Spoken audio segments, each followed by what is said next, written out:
Hi guys, hello and welcome to our new bundle. This month is a business bundle and we've got a slight difference to this one.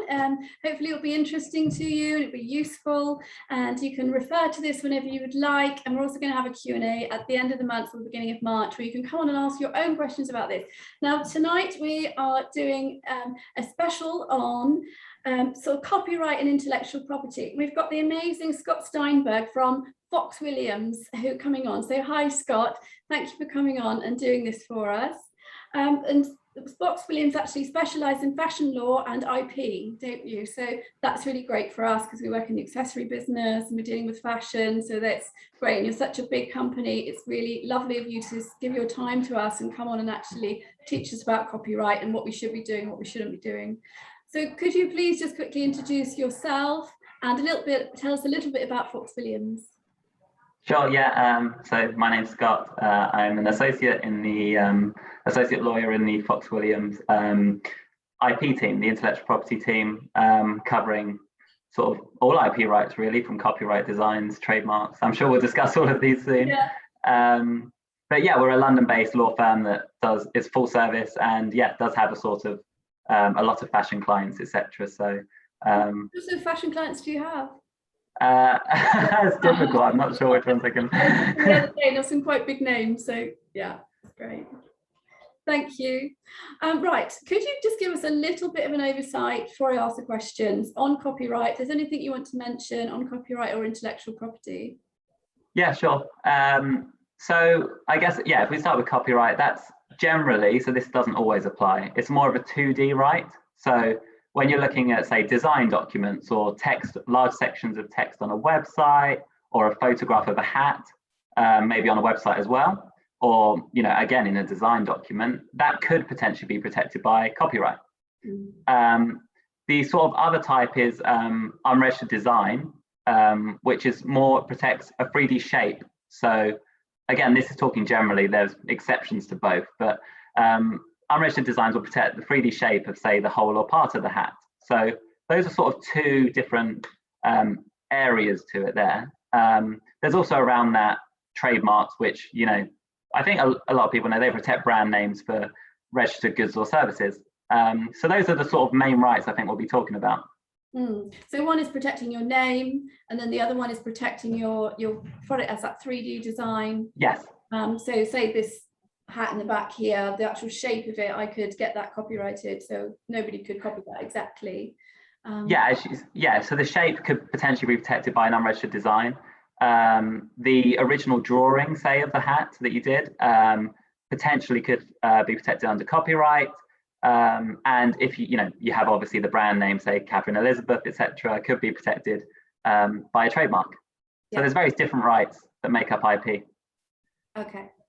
So the first one then is, could you tell us how we can copyright our designs? For instance, I was told years ago that if you sort of did a drawing of it or took a picture of it and then you put it into a brown envelope and then you send it back to yourself and you never open it, then that's one cheaper way of copyrighting that. So if anything happens, you can open that up. But would that stand up anywhere if you did that? I've heard that story a few times actually, so it must be one of those just shared stories that goes around. But yeah, that will be a way of sort of, that's more for records. So if we take it a step back, both copyright and unregistered design right are sort of automatic rights.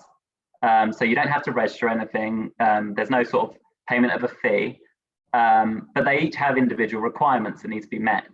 And so a common way of making sure that you can prove your unregistered rights, so your copyright or your unregistered design, is to keep records.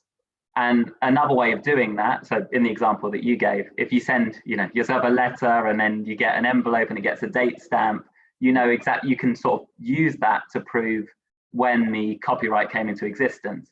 But there's other ways. So we often tell clients to keep records of their whole design process and make sure they're all dated so that you can track back, and that if anyone later says, that was infringing or you didn't make that, you've got a record somewhere. So yeah, an envelope's just, I guess, an example, but because the envelope's then got the date on it, but as long as you're keeping your designs, you're keeping your illustrations, then that's you can put your own date on it, but then you haven't got proof of that date. So it's just sending it back to yourself.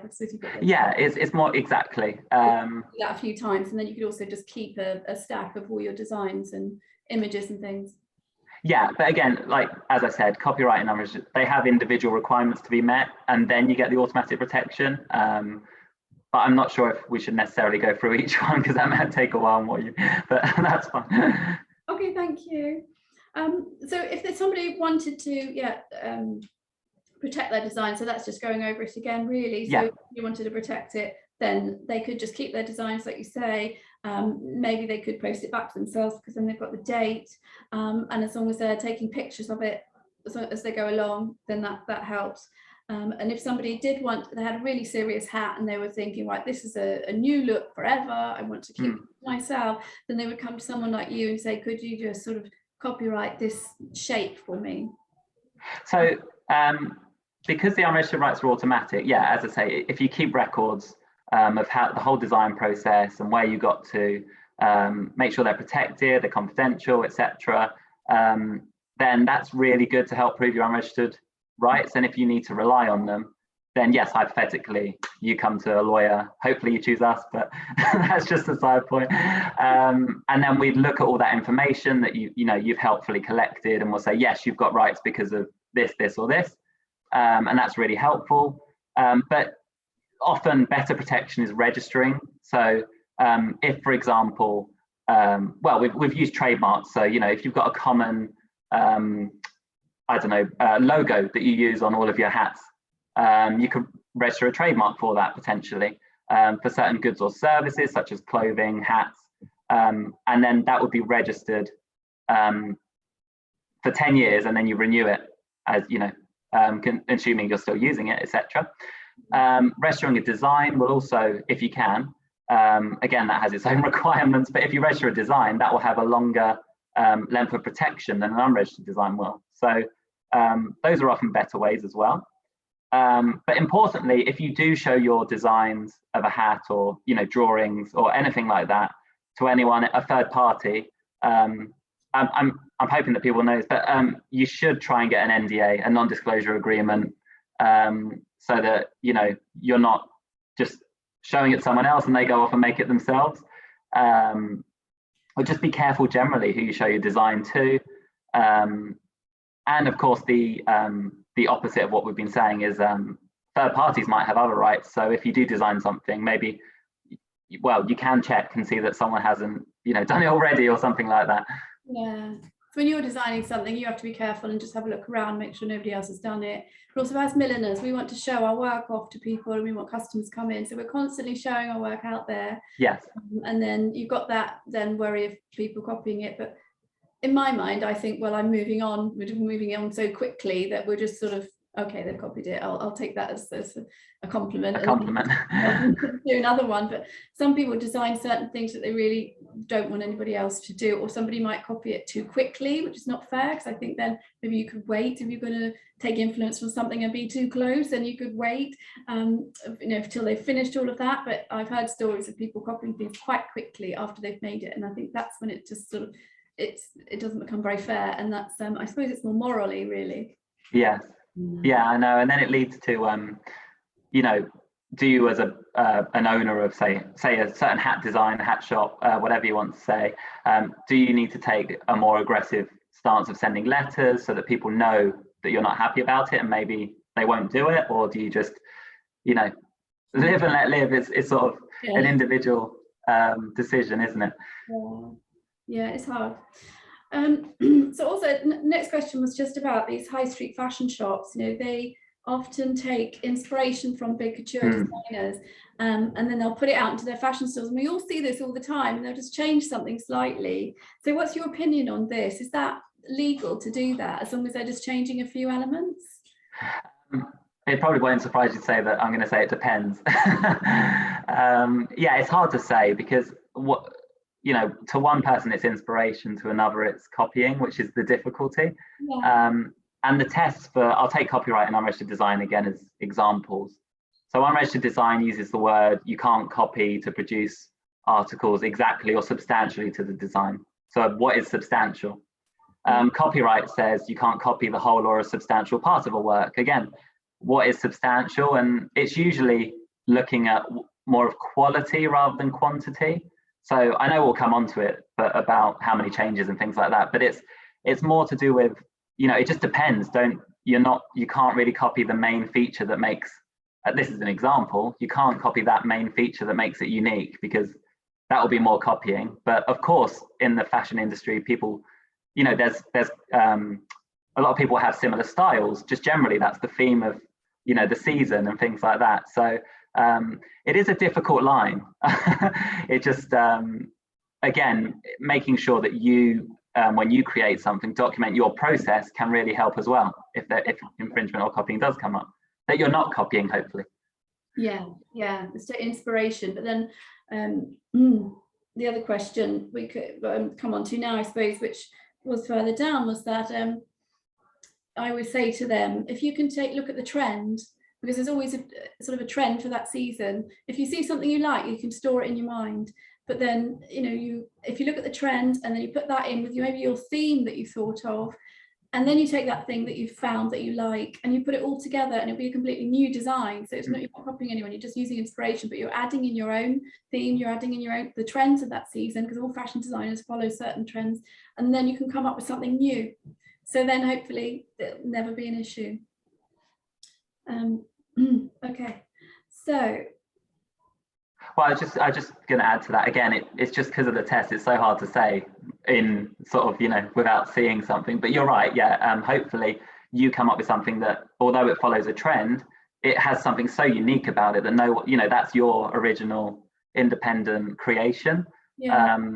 And obviously, hopefully, as I said, if you've documented your process, that you haven't copied anything, that's really helpful, I suppose. Yeah, that's true. Yeah, it's really good. I think that's a really good thing for us to remember to do. It's not just taking pictures at the end or not just having that initial sketch, but it's where you got your inspiration from. And so two people in a different part of the world could come up with a very similar design. And then if somebody's accusing somebody of saying you copied me, but they never met them and they never seen that thing, then they can prove it by saying, well, this is my process, and you know, I designed it on a beach with these pebbles, and I did this, and it happens to look like yours. And so it just sort of helps to clarify it, I suppose, if anyone else. Okay, and if someone decided they wanted to put something signature on their hat, so say they wanted, like me, I like birds. So say if I wanted it, I thought, oh, you know what, every hat I make, I'm going to put a little bird somewhere. Yeah. I did think of this before, and then I never did it, and so I probably won't now. But if I put that on the hat, or if I use a certain ribbon or something inside or something up somewhere, which I thought that's quite cool.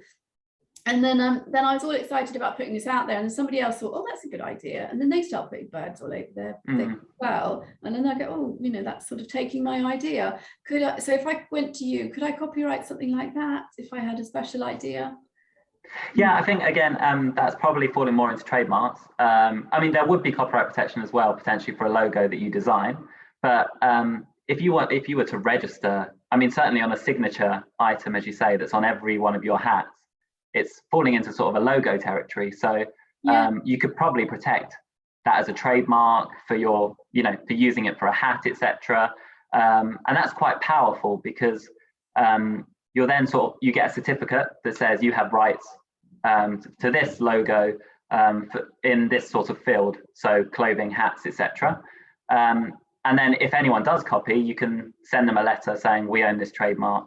You know, there's other issues to consider about unjustified threats, etc. We won't go into that because hopefully this is all justified.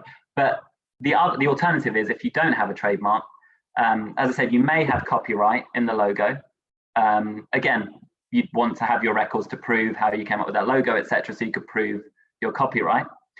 But otherwise, there's another type of right called passing off, which I think is quite well known, which is basically a form of unregistered trademark protection. But the reason a trademark is better is because, again, you have to prove all these elements of goodwill, misrepresentation. There's been a misrepresentation and there's been damage, which is harder than just, here's my certificate. You know, these are my rights. Yeah, and you as well, if we came to you for something like that, you'd have to search back, I suppose, in time to see if anybody else had done that, because if somebody else had already done that, then they can't copyright it? Or do you can't wait and see, can you? You would have to check to see if any other milliners ever put a bird in their hat. Well, I guess it depends on the right. So yeah, say if someone's got a registered design or a trademark already for it, then yes, that may be a problem. Yeah. But I think if you designed a logo, I don't want to say it's definitely unlikely, but if you designed it yourself and you've used it on all your hats, and hopefully no one has come up with that design. Who knows? Yeah, I was just thinking about the searching. Would you need to check whether other people have done it beforehand? But then if they have and they've listed it with you guys, someone like you, then you would have had got it all written down, so then you can tell the client if it's special to them or not. There are as well for registered rights. There's online registers, so the UK Intellectual Property Office, the EU Intellectual Property Office, etc. And that's where the list of all the you can search for other people's registration. That's good. Yes, anyone can do it really. The only difficulty is obviously you can't search unregistered rights like copyright, unregistered design, and passing off. But that's just how it is. Okay. Oh, thank you. So is it right that a person or a company can copy a design by changing one detail? I was wondering, when they get away with this, you say sort of was it word you used, sort of near enough, or so I'm just wondering if somebody did want to copy something and they were being a little bit nasty, and then they went, if I change one thing, they can't do anything about it. Is it one thing? Is it two things? Is it three things? Or is it just nearly as?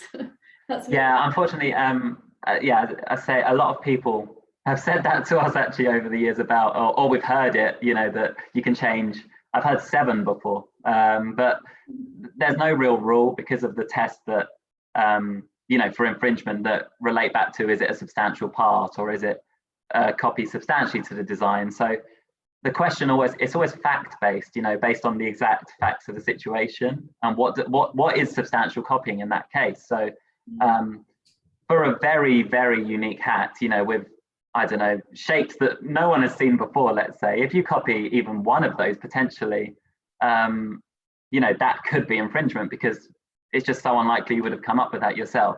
Yeah. But I don't know, for something more generic, maybe a few changes. It's just so hard to, without seeing that. It's really difficult because that white hat back there, I'd say, I haven't seen that ever before, and I don't think anybody would ever make that again. So it's just, even if they did, it would be slightly different. You can never get it exactly because they haven't seen that one. So that's sort of quite unique. But this one here, this halo one, loads of people do halos. You buy blocks like that to the hundreds. Like everybody makes a halo, and then if you made a brown one like mine and then put pheasant feathers on it, then you're getting near to what I'm doing. But then maybe they could change the pheasant feathers in a different way, put different beads on, and then it's sort of, they've just used it because it's a halo and they're just putting their own influence on it. So then you can't really say anyone's copying something like that. But if you've got something really unusual, then maybe. And it also depends on the person behind the hat or the other design, because sometimes they may have weaker rights, let's say, and still be really aggressive with it. It's just it sometimes just depends on the party. Okay, depends how far they want to take it. Okay. Okay, so again about inspiration, I don't know if we'll go over the same thing, but just to ask this one, copyright can be confusing because everyone takes inspiration from history, designs they have seen. And like I say, people occur to copy from, they've never met each other. So how can you differentiate between taking inspiration and copying? Yeah, I mean, again, it's so difficult to say. We've been discussing how maybe there is a theme in this season, that everyone is doing, but that's different to say seeing a hat and thinking, oh, I want my own version of that. I'm just going to copy and change like one or two things, I guess. Yeah, unfortunately, there's no easy answer to that. It just depends on the exact hat. Taking care of the people, isn't it, who you're looking at?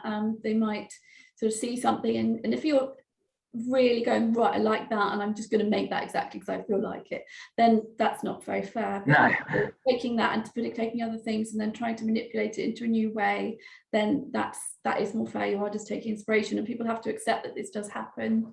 That was it Steve said that if sometimes you got to think, if someone's copying your designs, then you just got to be like, oh, thank you, you like that's true. Yeah, sometimes some ways.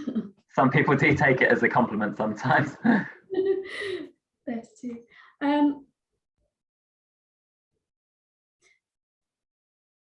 Yeah, so I said that about the trend, so we don't do that one. But okay, so students in my academy, sometimes they copy my hat. So say this pink one here, I taught them how to make that. So obviously they're going to make the same thing. I'm not bothered. If anyone does copy my designs, then I sort of, like I say, I've moved on. But if I'm going to teach them something, then I expect them to make it anyway. Yeah. But then say somebody in my group has got a hat which they've made, and it's sort of slightly similar to that, but somebody else and they might see in a year's time has made something similar to that. Then what can they do about that? Can they, if they say to that person, you've copied my designs, that sort of, in a way, it's a little bit unfair, isn't it? If they've learnt it from someone and then they're putting it out there, and then somebody else has learnt it from that same person and they're putting it out there, then as long as you just change some things on it and try not to keep it exactly the same, then that's the best thing we can do. It's not like you can't go around accusing people of copying you if you learnt it from somebody else, in a way. Does that make sense?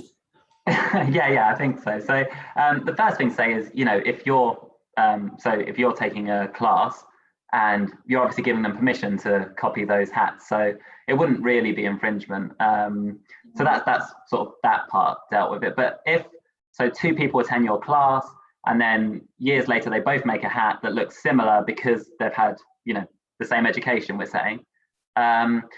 The difficulty there is, well, what would they necessarily have their own rights, or would their rights just be in the limited differences that they make? Does that make sense? So they wouldn't get general rights to say a hat that's not that unique necessarily. And it may depend on what exactly they've both done that's differentiated that hat. Yeah. It's very hard to explain that point, but does that make sense? You know what I mean? Yeah. And what happens if you've got somebody who's made a lovely hat and then somebody else goes, oh, I quite like that idea. I'm new and I want to practice, so I'll make that maybe a little top hat or something that they sort of, it's similar, they've seen it, they've got inspiration, they like it, then they're not thinking yet about their own designs because they're new. They go and make the same thing, but they're not selling it and they haven't really put it anywhere, they're just practicing. Does the copyright come in when they're actually putting it on their website saying it's this much and buy it, or does it come in when they're still practicing and they're still new and they shouldn't really be making anything that anybody else has made? Well, practically, I guess, if they're not selling it and they're just making it, it could be infringement, but is anyone going to know? And what would the damage be, I suppose? So even if it was infringement, what would they be liable for? Monetary terms, if that makes sense. Yeah. So, but if they go out and sell it, then yes, that's right, that can be a problem. But again, it always depends on the person who owns those rights. Are they going to come after a small, say it is a small seller, for example, you're selling maybe 10 hats a day or something, I don't know. And then actually that can be quite a lot if they're expensive. But anyway, I was trying to think of an example, but it always depends on the person with the rights. So yes, it could be a problem though, if they sold a hat that copied in conclusion. So if they're just doing it to practice, then maybe they should just keep that, just practice with it and just keep that quiet. But once they start, talking about it loads and then trying to sell it, then that's when it could come an issue. Yeah, exactly. I mean, it is dangerous territory, and yeah, it is something to be careful of. But just take inspiration and do your own thing with it if you like something. I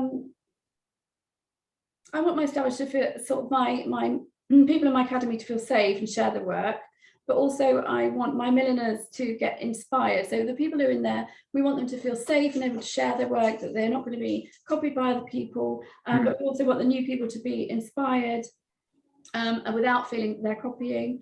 And so that's sort of another tricky area. And they might not have done it without intent.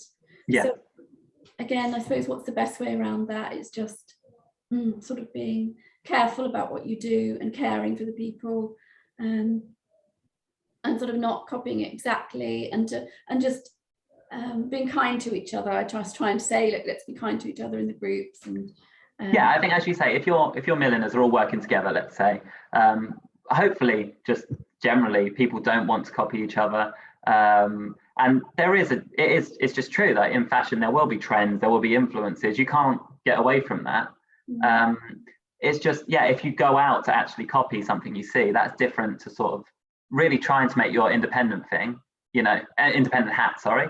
And just follow the guidance we've been discussing, really. Just be careful, record your process, and hopefully you're not copying. I think everybody should have their own USP as well, so that they're your own unique selling point. So, agreed. You might sort of just try out a few hats when you're practicing and you're new, but then at some point you're going to think, right, well, I want my hats to be different to everybody else's, so I'm going to put my own thing into them, I'm going to put my own theme in every time. Or maybe like you think of Turkey or something and you go, right, I like that place, I'm always going to put a bit of that into every hat I make, and you sort of make them your own, or you make them vintage, or you make them bridal, or just trying to think of your own sort of unique way of well, at the end of the day, that's how you sell your hats, isn't it? No one's going to just buy a generic, or people don't usually, I would say, like a knockoff version, other than sometimes they're, I guess the motivation would be they're cheaper, but that's not really what people want. They want the actual, your unique brand that you've become famous for. Yeah, so it makes it all different. Yeah. Yeah, and I've heard as well, and I've had one client actually come to me and say, can you remake this hat for me? Like, they might have seen it in Harrods and it might have been thousands of pounds, and they've come and said, could you remake this one for like that it would be a lesser price? And then you just all have to say, no, I'm sorry, I can't remake that one. I can I have to redo something else for you. So what would happen then if a client came to somebody and said that sort of thing? That's falling in the infringement territory, because we're probably copying substantially or exactly, and you're profiting off of that, so it does sort of it causes worries from an IP perspective. So you have to say to that client, no, sorry, I can take inspiration, maybe a little color or a corner of it, and then I'll redesign you something else to go with it. You want to say you've come to you've come for a Catherine Elizabeth hat. You come to me for my hat, not something else. So if someone posts a photo of a hat on a private forum or in a group, does that photo become the personal property of the person who made it?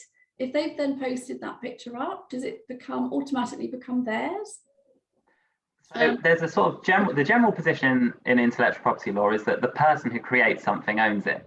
So if you take a photo, you're the owner of the photo. I mean, that's subject to, say, if you're doing it under, and you're an employee and you're doing it for an employer, then your employer probably owns it. But that's side point.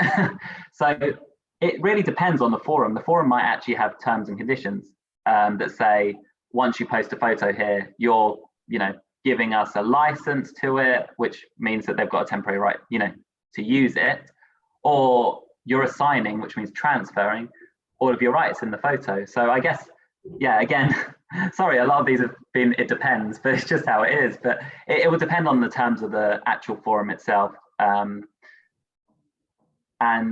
I'm sorry, was there a second part of the question, I think? So someone posts a photo on a hat on a forum, does the photo become personal property of the person who made it?